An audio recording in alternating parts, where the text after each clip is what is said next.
Acharya Dr. Lokesh Muni is a versatile thinker, writer, poet, and social reformer and has been continuously making efforts in national character building, development of human values, and establishing non-violence, peace, and mutual cooperation in Indian society for the past 32 years. He's traveled on foot about 20,000 kilometers throughout India to promote removing social evils and to propagate moral values.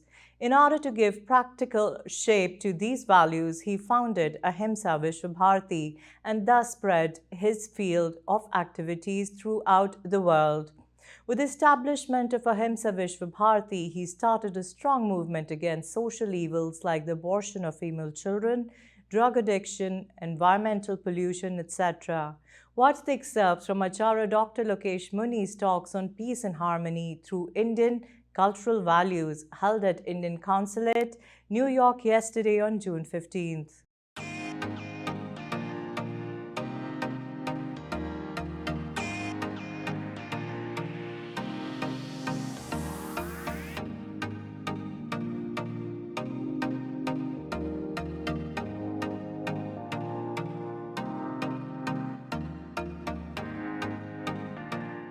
दरअसल इस समय दुनिया के जो हालात हैं, जब Ukraine और रशिया का युद्ध चल रहा है, जिस समय गन वायलेंस को लेकर के लोग चिंतित हैं, ऐसे माहौल के अंदर पीस और हार्मनी की बहुत ज़रूरतें हैं और हमारे भारतीय सांस्कृतिक मूल्य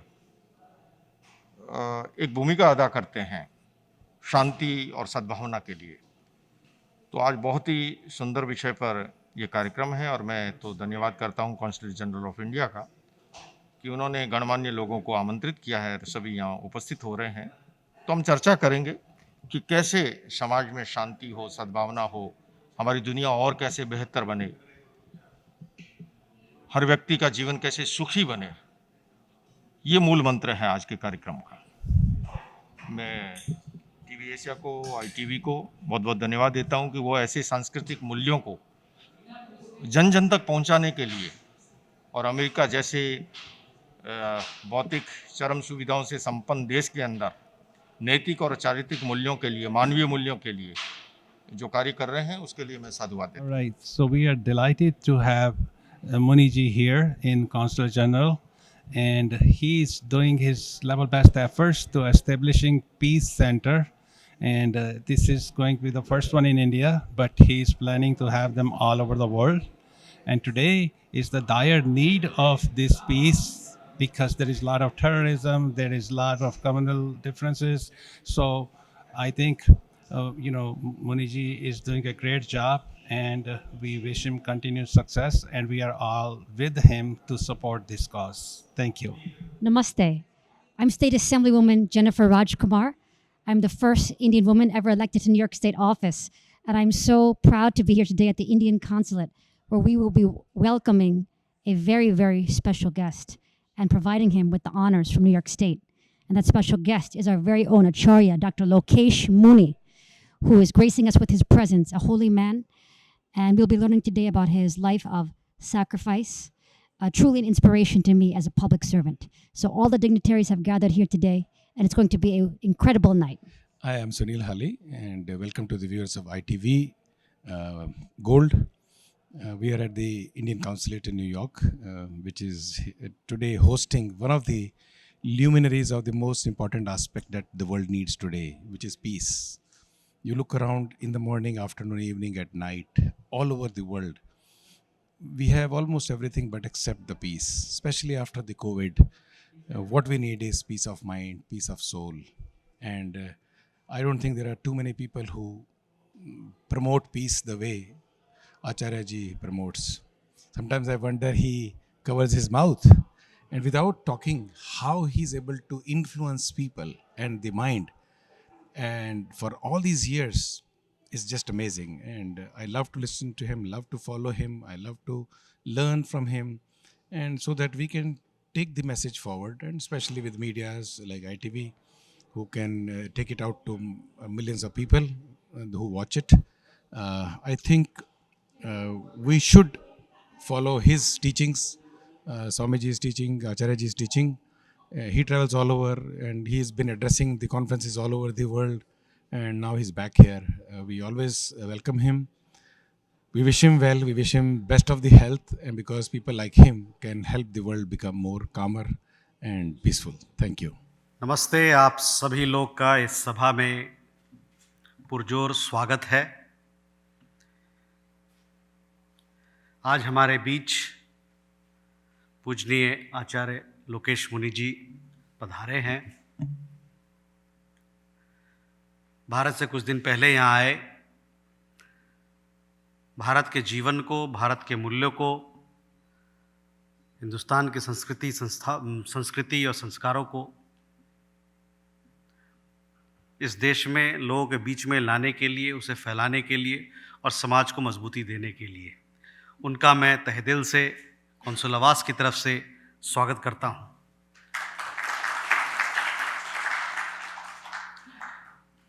इस साल 2022 हमारे लिए एक मील का पत्थर है। इस साल हम भारत के आज़ादी के 75 साल मना रहे हैं, आज़ादी का अमृत उत्सव मना रहे हैं। और भारत, जैसा कि आपको संज्ञान है, भारत एक आध्यात्म का देश है, प्राचीन देश है, प्राचीन सभ्यता है, ऋषि मुनियों का देश है। और ऐसे समय में हमारे बीच अगर आचार्य लोकेश मुनि जी पधारे तो इससे हमारा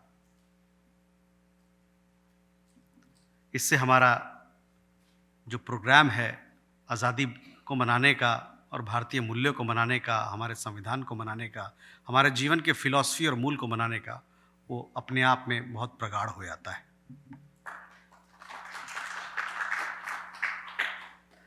आज मैं आचार्य जी से एक प्रोग्राम के अंतर्गत लॉन्ग आइलैंड में मिला।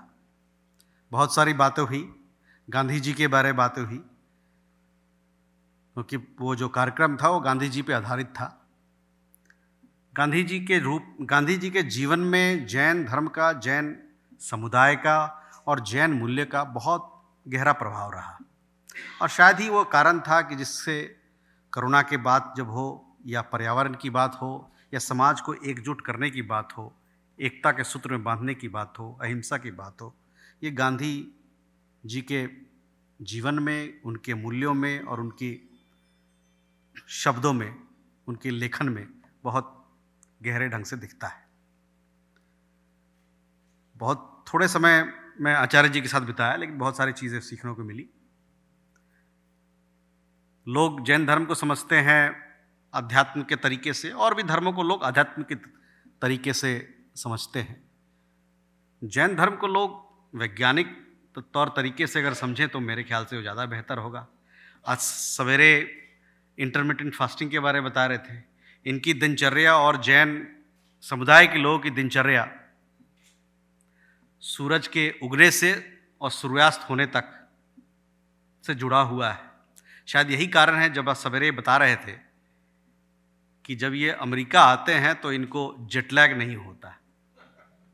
जेटलैग यूँ नहीं होता क्योंकि इनका सिस्टम जो है, जो बायोलॉजिकल क्लॉक है, वो सूरज से, एक डिurnal जो सिस्टम है उससे जुड़ा हुआ है।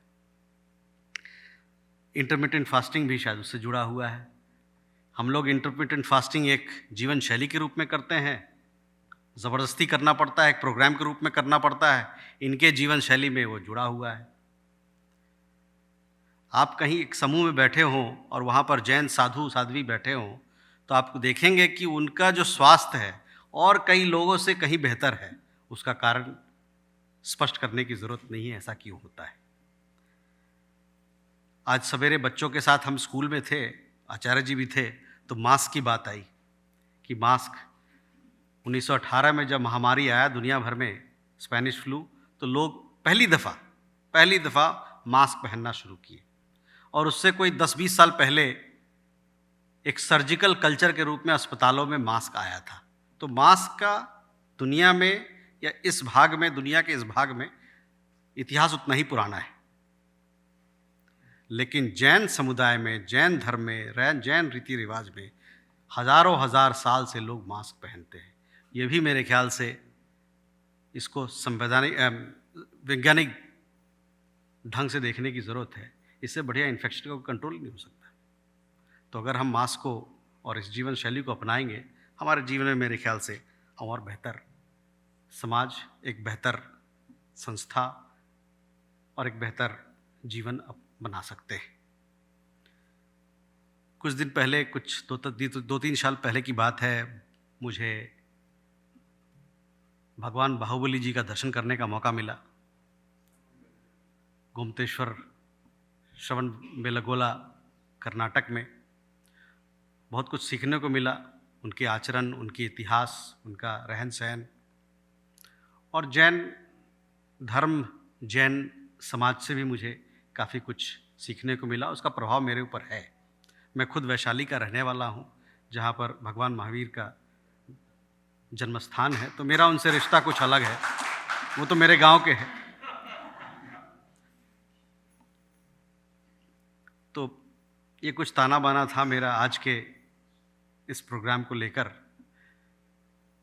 लेकिन आज के जो मुख्य अतिथि हैं वो तो आचार्य जी हैं। आइए हम सब लोग इनको सुने, इनकी क्या कल्पना है विश्व शांति के लिए। वर्ल्ड पीस सेंटर का निर्माण कर रहे हैं, उसमें किस प्रकार का हम योगदान दे सकते हैं और कैसे मिलकर, जुड़कर एक बेहतर समाज, एक बेहतर विश्व बना सकते हैं। बहुत बहुत धन्यवाद।